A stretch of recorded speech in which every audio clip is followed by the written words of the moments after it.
Assalamualaikum warahmatullahi wabarakatuh. Selamat datang di channel Kamar Kosong.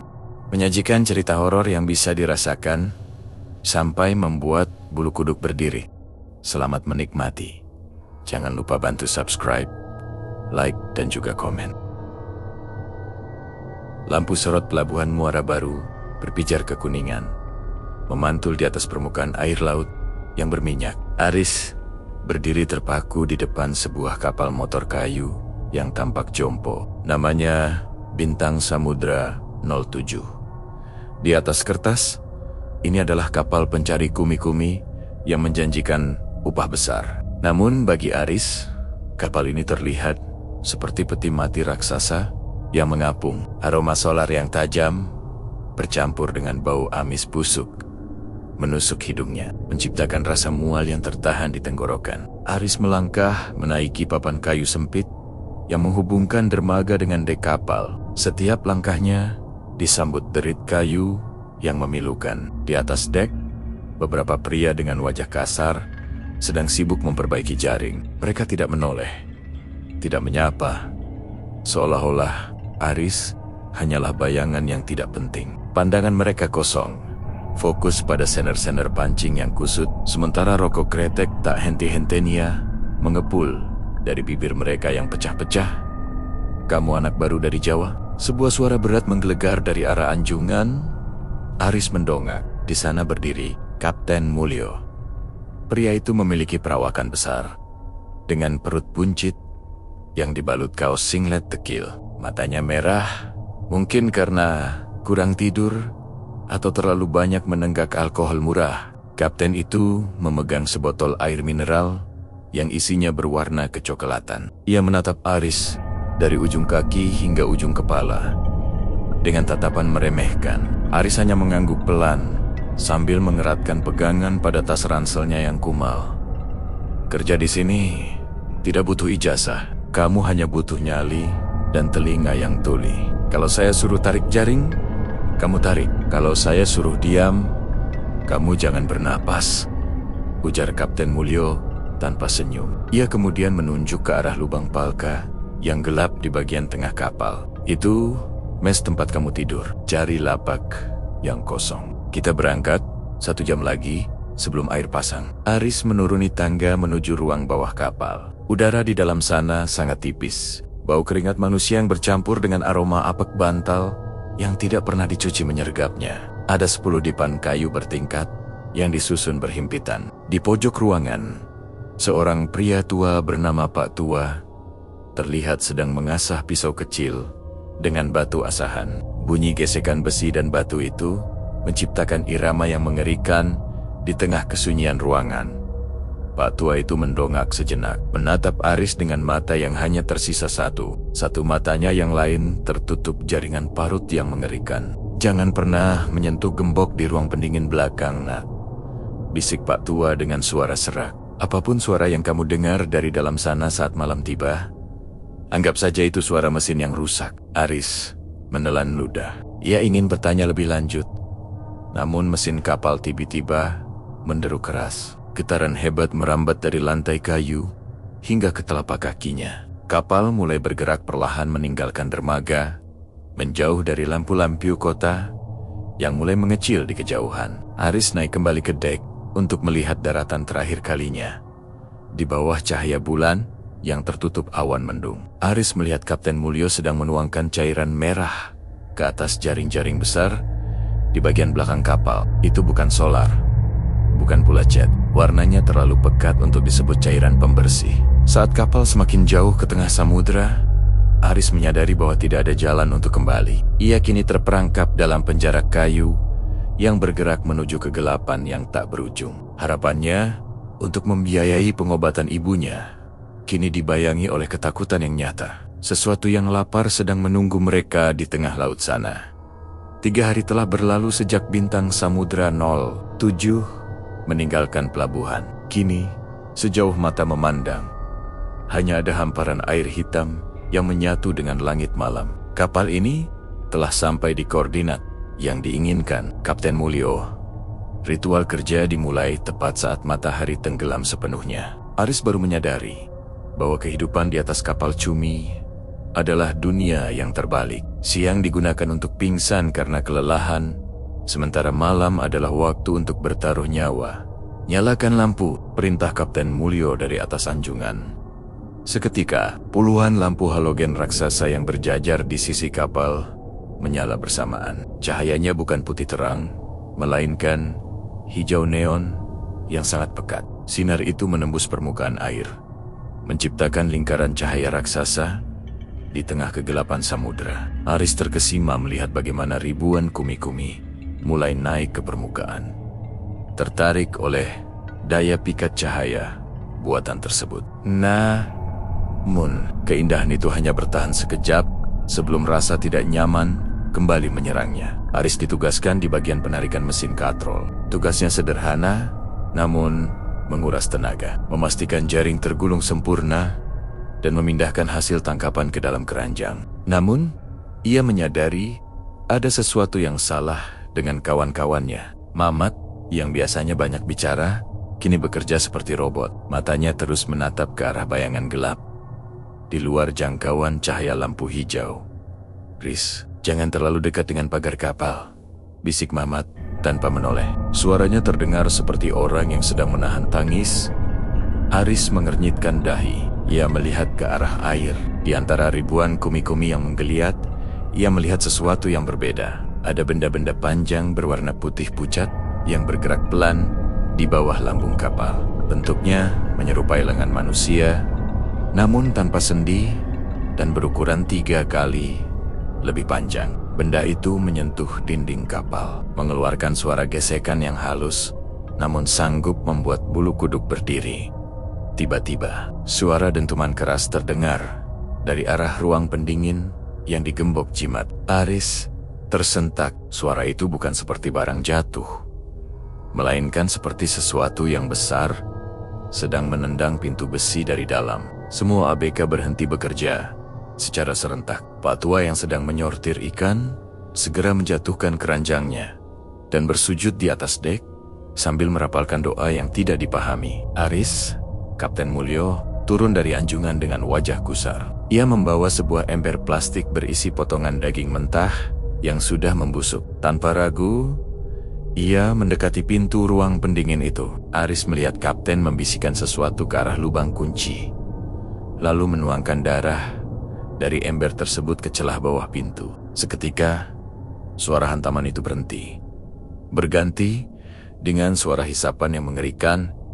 "Kembali kerja, siapa yang berhenti tidak akan dapat jatah makan besok," teriak Kapten Mulyo memecah kesunyian. Aris mencoba fokus kembali pada katrolnya, namun fokusnya buyar saat ia melihat Bono, ABK termuda lainnya, berdiri di pojok belakang kapal. Bono tampak seperti sedang melamun, menatap ke arah kegelapan laut. Aris ingin memanggilnya, namun kata-katanya tertahan di tenggorokan. Dari balik pagar kapal, sebuah tangan pucat yang tadi ia lihat di dalam air perlahan merayap naik. Tangan itu melingkari leher Bono dengan sangat cepat. Sebelum Aris sempat berteriak, Bono sudah terseret jatuh ke dalam air hitam. Tidak ada suara teriakan, tidak ada bunyi kecipak air yang besar. Bono hilang begitu saja, seperti ditelan oleh keheningan malam. Aris berlari ke pinggir pagar, namun ia hanya melihat pantulan cahaya hijau yang tenang di atas air. Di sana, di bawah permukaan, ia melihat wajah Bono yang sedang ditarik turun ke kedalaman. Matanya melotot menatap Aris dengan penuh permohonan yang sia-sia. Hilangnya Bono tidak dianggap sebagai tragedi oleh Kapten Mulyo. Pria itu justru terlihat puas, seolah-olah beban kapal baru saja berkurang. Pagi harinya, saat matahari mulai menyengat, dek yang licin oleh lendir cumi, Aris mencoba memprotes. Ia mendatangi anjungan dengan nafas memburu dan tangan yang masih gemetar. Namun, langkahnya terhenti di depan pintu kayu ruang kemudi. Dari celah jendela yang kusam, ia melihat Kapten Mulyo sedang duduk di lantai, bukan di kursi kemudi. Di depannya terhampar sebuah peta tua yang pinggirannya sudah menghitam karena terbakar. Aris menahan napas saat melihat Kapten menusuk telapak tangannya sendiri dengan belati kecil. lalu membiarkan darahnya menetes di atas titik tertentu pada peta tersebut. Kapten itu berbicara sendiri dalam bahasa yang tidak dikenal. Suaranya parau dan bergetar seperti orang yang sedang ketakutan sekaligus memohon. Aris segera mundur dan kembali ke dek bawah. Ia menyadari bahwa Bono bukanlah korban kecelakaan, melainkan tumbal yang memang sudah direncanakan. Di palka bawah, suasana semakin mencekam. Mamat hanya duduk meringkuk di sudut dipan, memeluk lututnya dengan tatapan kosong. Ia terus menggumamkan nama Bono sambil sesekali mencakar dinding kayu kapal. Sementara itu, Pak Tua mendekati Aris. Ia memberikan sebuah kalung kecil yang terbuat dari gigi ikan hiu yang sudah menguning. Simpan ini, nak. Malam ini adalah puncaknya. Kita sedang berada di atas sumur tua, samudra, tempat di mana cahaya tidak pernah sampai ke dasar. Dan sesuatu yang lapar sedang menunggu kita membayar hutang. Bisik Pak Tua. Suaranya nyaris tidak terdengar di tengah deru mesin kapal yang semakin berat. Aris tidak mengerti maksud Pak Tua sampai malam kembali tiba. Kali ini cuaca berubah drastis. Langit yang tadinya bersih tertutup awan hitam yang bergulung-gulung. Angin kencang mulai menghantam lambung bintang Samudra 07, membuat kapal itu terembang-ambing seperti mainan plastik. Meski badai mengancam, Kapten Mulyo justru memerintahkan semua lampu dinyalakan lebih terang dari biasanya. Nyalakan semua generator. Saya mau laut ini menjadi hijau benderang, teriak kapten dari pengeras suara. Saat lampu-lampu itu berpijar maksimal, permukaan laut mulai bergolak tidak wajar. Bukan karena ombak, melainkan karena ada ribuan benda yang bergerak serempak di bawah sana. Cumi-cumi yang muncul malam ini bukan lagi berukuran biasa. Mereka besar, dengan tentakel yang dipenuhi duri tajam dan mata yang bercahaya kemerahan saat jaring mulai ditarik ke atas. Beban mesin katrol terdengar mengerang seolah hampir patah. Tiba-tiba, gembok besar di ruang pendingin meledak. Pintu besi tebal itu terlempar hingga menghantam pagar kapal. Dari dalam kegelapan ruangan itu, keluar aroma busuk yang begitu menyengat hingga membuat beberapa ABK muntah di tempat. Sesosok makhluk setinggi 2 meter dengan kulit transparan dan jari-jari yang panjang merayap keluar. Wajahnya tidak memiliki hidung, hanya mulut lebar yang dipenuhi barisan gigi runcing seperti jarum. Makhluk itu bergerak dengan kecepatan luar biasa. Sebelum ada yang bisa menghindar, ia menerjang salah satu ABK senior dan merobek lehernya dalam satu gerakan tunggal. Darah segar menyemprot ke arah lampu hijau, menciptakan gradasi warna yang mengerikan di atas dek. Aris berteriak, mencoba mencari senjata, namun ia melihat Kapten Mulyo hanya berdiri di anjungan sambil tertawa histeris. Kapten itu tidak takut. Ia tampak seperti seorang pengikut yang sedang menyaksikan Tuhannya sedang berpesta. Makanlah sepuasmu, agar aku kaya, teriak Kapten Mulyo gila. Kekacauan pecah sepenuhnya. Makhluk itu mulai menyeret tubuh-tubuh ABK ke arah ruang pendingin yang terbuka. Mamat yang sedang ketakutan mencoba berlari menuju skoci, namun tentakel raksasa dari bawah laut tiba-tiba meluncur naik dan melilit pinggangnya. Mamat tertarik ke udara, menjerit memanggil nama Aris sebelum tubuhnya menghantam tiang kapal dengan keras dan jatuh ke laut yang gelap. Aris merasa dunianya runtuh. Ia melihat Pak Tua berusaha melawan makhluk itu dengan tombak ikan. Namun, makhluk itu mematahkan tombaknya seperti mematahkan lidi. Dalam kepanikan itu, Aris teringat pada suar darurat yang disimpan di dalam kotak besi di dekat mesin. Ia sadar bahwa ia tidak bisa hanya diam menunggu giliran untuk mati. Saat makhluk itu berbalik menatap Aris dengan mata hitamnya yang besar, Aris menyadari bahwa ini bukan lagi sekadar mencari nafkah. Ini adalah pertempuran melawan kutukan yang telah lama mendiami kapal terkutuk ini. Di bawah guyuran hujan yang mulai turun dan cahaya hijau yang berkedip karena tegangan listrik yang tidak stabil, Aris berdiri tegak. Di tangannya kini terdapat sebuah kapak pemotong tali. Ia melihat ke arah anjungan, ke arah kapten, yang telah menjual nyawa mereka semua. Aris tahu, untuk menghentikan semua ini, ia harus menghentikan jantung dari kapal ini. Konflik di atas dek mencapai titik didih saat makhluk dari dalam laut mulai merayap naik dari segala sisi, mengubah kapal cumi itu menjadi ladang pembantaian yang tak menyisakan ruang untuk belas kasihan. Badai kini pecah sepenuhnya di atas koordinat sumur tua. Langit menumpahkan hujan yang sangat deras, menyapu genangan darah di atas dek bintang Samudra 07. Kapal itu berguncang hebat, miring ke kiri dan ke kanan. Sioluala laut sendiri sedang berusaha memuntahkan isi perut kapal tersebut. Aris mencengkeram erat kapak pemotong tali. Telapak tangannya lecet dan perih akibat gesekan kayu. Namun ia tidak peduli. Di depannya, makhluk pucat dari ruang pendingin itu berdiri tegak, mengeluarkan suara desisan yang memekakkan telinga. Makhluk itu tidak bergerak sendirian. Dari balik pagar kapal, puluhan tangan panjang dan licin mulai merayap naik. Mereka bukan lagi sekadar tentakel cumi-cumi, melainkan perwujudan dari kutukan yang dipelihara Kapten Mulyo. Aris melihat Pak Tua tersudut di dekat tumpukan jaring. Pria tua itu mencoba bertahan dengan pisau kecilnya. Namun, salah satu makhluk itu mencengkeram kepalanya dengan yari-yari panjang yang langsung menusuk masuk ke dalam rongga mata. Pak Tua hanya sempat mengerang pendek sebelum tubuhnya diseret masuk ke dalam laut yang bergolak. "Kapten, hentikan semua ini!" teriak Aris ke arah anjungan. Suaranya parau tertelan gemuruh guntur. Kapten Mulyo yang berdiri di atas sana tampak sudah kehilangan kewarasannya. Ia tidak lagi memegang kemudi. Tangannya merentang lebar, menyambut air hujan. Sioliola sedang menjalani baptisan setan. "Kau tidak mengerti, bocah.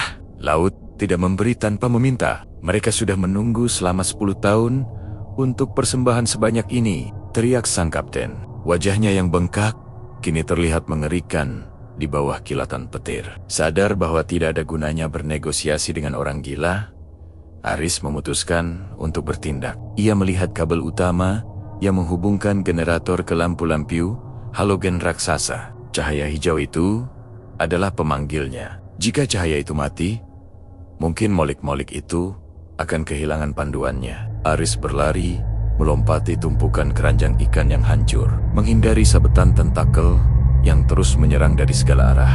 Langkah Aris terhenti ketika makhluk pucat utama berdiri tepat di jalurnya. Makhluk itu membuka mulutnya lebar-lebar, memperlihatkan kerongkongan hitam yang dalam dan bau busuk yang menyerupai bangkai manusia yang sudah berbulan-bulin terendam air. Aris tidak punya pilihan. Saat makhluk itu menerjang, ia menjatuhkan dirinya ke lantai dek yang licin oleh lendir, meluncur di bawah selangkangan makhluk tersebut dan mengayunkan kapaknya sekuat tenaga ke arah kaki makhluk itu yang kurus. Cairan hitam kental menyembur dari luka makhluk itu, mengeluarkan bau belerang yang menyengat. Makhluk itu menjerit kesakitan. Sebuah suara yang lebih mirip dengan gesekan logam daripada suara makhluk hidup. Tanpa membuang waktu, Aris bangkit dan mencapai panel listrik utama di dekat mesin katrol. Ia menghantamkan kapaknya berkali-kali ke arah kotak saklar besi, hingga percikan api listrik menyambar kemana-mana.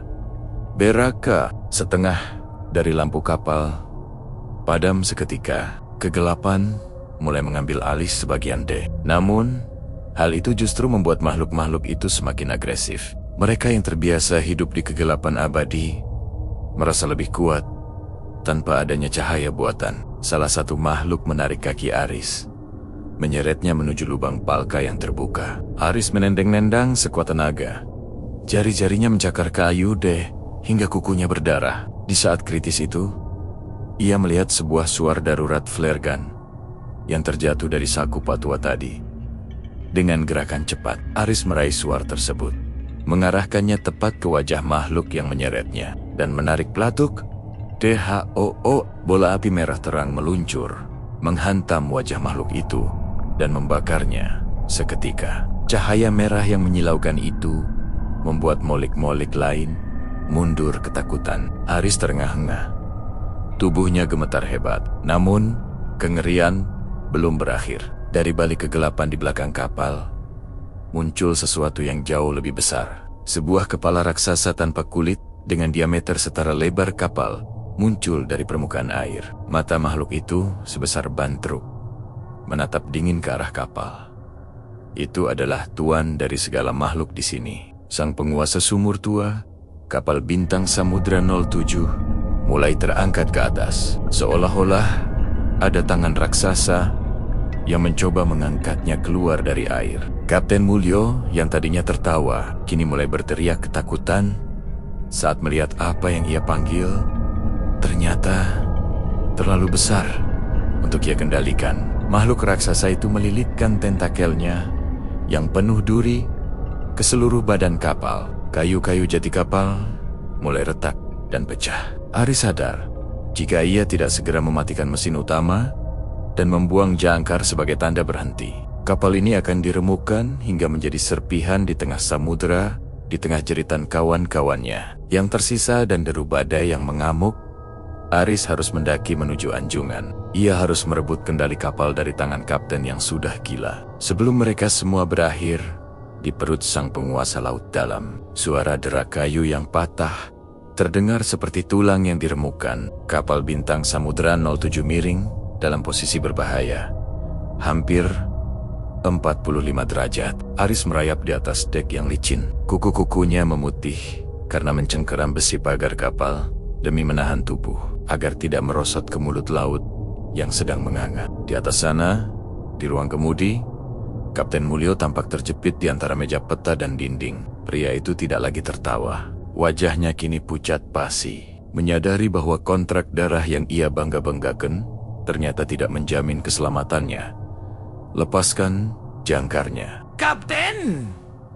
Kapten, matikan mesinnya, teriak Aris sambil mencoba mendobrak pintu anjungan yang macet akibat posisi kapal yang miring. Kapten Mulyo hanya menatap Aris dengan mata melotot. Di belakang sang kapten, melalui jendela kaca yang retak, Aris melihat tentakel raksasa milik sang penguasa laut merayap masuk ke dalam ruang kemudi. Tentakel itu dipenuhi oleh duri-duri hitam yang mengeluarkan lendir beracun. Tanpa sempat mengeluarkan suara, tubuh tambun Kapten Mulyo dililit dengan sangat kencang hingga terdengar bunyi tulang rusuk yang patah secara serempak. Darah menyembur ke kaca jendela, menutupi pandangan Aris.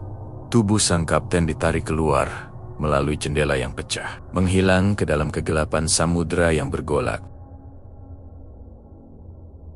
Aris berhasil menendang pintu hingga terbuka. Ruang kemudi kini kosong, hanya menyisakan bau amis dan genangan darah kapten. Aris segera menerjang ke arah tuas mesin utama. Ia menarik tuas itu ke posisi mati sekuat tenaga. Mesin diesel raksasa di bawah sana mengeluarkan suara batuk yang keras sebelum akhirnya berhenti berderu. Keheningan yang tiba-tiba itu terasa lebih menakutkan daripada suara mesin sebelumnya. Kini hanya ada suara angin badai dan deburan ombak yang menghantam lambung kapal. Jangkar, aku harus membuang jangkar, gumam Aris dengan napas tersenggal. Sesuai instruksi Patua sebelumnya, menjatuhkan jangkar di atas sumur tua adalah satu-satunya cara untuk memutus ikatan gaib kapal ini dengan penghuni laut. Aris berlari keluar menuju haluan kapal. Di sana, ia melihat rantai jangkar raksasa yang sudah berkarat. Namun, perjalanannya tidak mudah. Makhluk-makhluk pucat yang berukuran lebih kecil masih merayap di atas dek, mencari mangsa yang tersisa. Aris menggunakan sisa minyak solar dalam botol bekas yang ia temukan, menyalakan pemantik dan melemparkannya ke arah molik-molik itu untuk menciptakan pagar api sementara. Saat mencapai tuas jangkar, Aris melihat pemandangan yang menghancurkan hatinya. Mamat, temannya, ternyata masih hidup, namun dalam kondisi yang mengerikan. Tubuh Mamat tersangkut di lilitan rantai jangkar.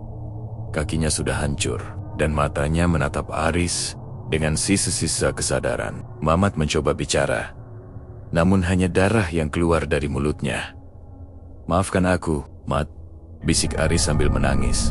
Aris tahu jika ia menjatuhkan jangkar sekarang, Mamat yang terjepit di rantai itu akan ikut terseret ke dasar laut. Namun, jika ia tidak melakukannya, makhluk raksasa itu akan menghancurkan kapal dan membunuh semua orang yang masih bernapas. Dengan tangan gemetar dan air mata yang menyatu dengan air hujan, Aris memutar tuas pengunci jangkar. Kealak rantai raksasa itu meluncur dengan kecepatan luar biasa. Suara gesekan logamnya memekakan telinga. Aris memejamkan mata saat melihat tubuh sahabatnya terseret masuk ke dalam lubang gelap di haluan kapal. Mengikuti beratnya besi jangkar yang terjun menuju kedalaman ribuan meter. Saat jangkar itu menyentuh dasar, sebuah getaran hebat mengguncang seluruh kapal. Makhluk raksasa yang melilit kapal itu mengeluarkan geraman rendah yang membuat air laut di sekeliling kapal berbuih putih, lalu perlahan-lahan melepaskan cengkramannya. Satu persatu makhluk-makhluk di atas dek melompat kembali ke dalam air Siolohala. Waktu pesta mereka telah habis. Kapal itu kembali tenang, terapung diam di tengah samudera yang perlahan mulai mereda amukannya. Aris jatuh, terduduk di atas dek yang hancur, sendirian di bawah langit yang mulai menampakkan warna kelabu fajar. Cahaya fajar perlahan menyapu permukaan laut, mengubah warna air yang tadinya hitam pekat menjadi biru kelabu yang tenang. Badai telah benar-benar berlalu, menyisakan kesunyian yang memekakan telinga di atas dek bintang samudera. 07. Kapal itu kini hanya berupa kerangka kayu yang hancur. Tiang lampu halogen yang dulu memancarkan cahaya hijau kini patah dan bergantung lemas seperti leher yang patah. Tidak ada lagi suara mesin.